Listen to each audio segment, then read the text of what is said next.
بعد تألقه الكبير في المونديال، عز الدين أوناحي أصبح مطلوب لدى ناد معروف في الدوري الإنجليزي ألا وهو ليستر سيتي. وأونجي الفرنسي الذي يلعب له عز الدين أوناحي قد طالب بمبلغ 39 مليون دولار من أجل بيع اللاعب عز الدين أوناحي.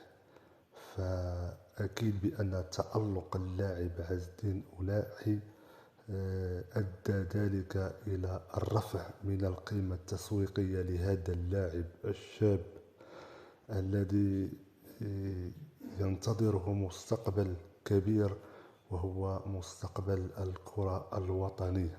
فأكيد أن عز الدين أوناحي بإمكانه أن يقدم الشيء الكثير في الدوري الإنجليزي بمهاراته العالية جدا، وقد ساعد المنتخب الوطني المغربي في المونديال وقد كان حاسما جدا.